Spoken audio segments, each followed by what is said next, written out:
I want you to speak your memories, and your memories aren't necessarily perfect, and your memories may not be the 100% accurate, but that's okay, because in speaking of your memories, you're keeping them alive, and if they're stories.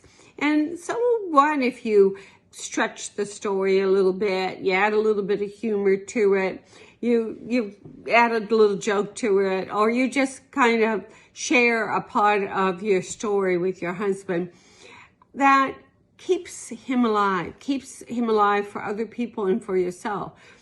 I guess I'll tell you a story for Donnie and I. When we were starting out and had 2 young children, they're 18 months apart.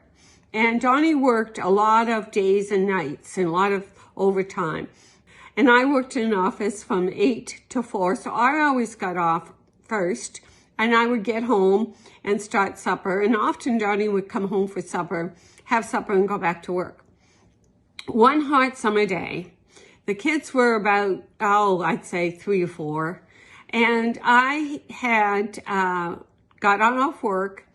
I picked up some dry cleaning. I went and grabbed some groceries. I picked up the mail. I picked up the kids at the babysitters. And I, did whatever errands I had to do. And I got home. And Donnie was there. He had actually gotten home early. So I brought the 2 little kids in. And he was sitting at the table having a cold beer and just kind of chilling out.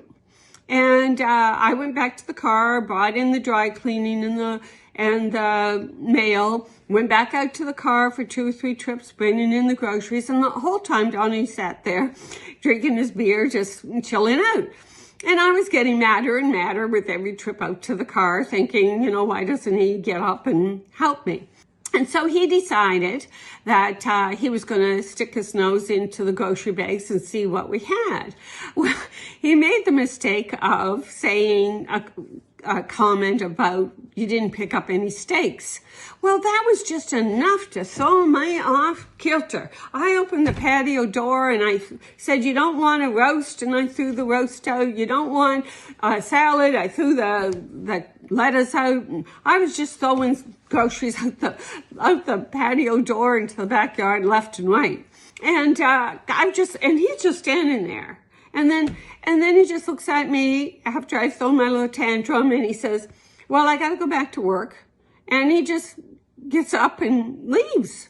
And I'm standing there having to go all the way back outside, make 2 or 3 more trips, picking up all the groceries off the backyard and bringing them in, and getting more and more pissed off.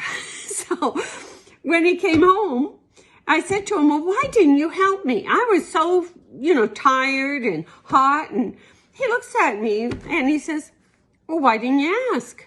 And I'm thinking, I shouldn't have had to ask. Now, I was brought up with a single mother who brought up 5 daughters. We just almost, I guess you could understand, you just kicked in and did your share. He was brought up as the oldest child with sisters behind him. He was spoiled rotten and he wasn't used to having to do anything unless someone specifically asked him. We had such different backgrounds. And meanwhile, I just said, well, I shouldn't have had to ask you. And he said to me, I can't read your mind. If you wanted help, you could have just asked. I figured you were just on a roll and doing your own thing. I guess he was right, but I didn't see it at the time.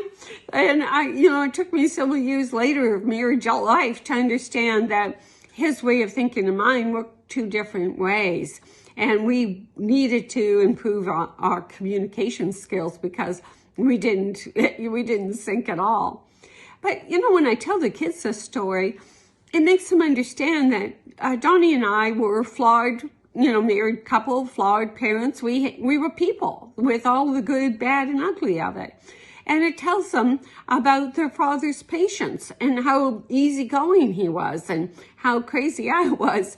So it's important to tell these stories. And I want you to speak your memories, tell your stories, and never stop letting them live through your stories.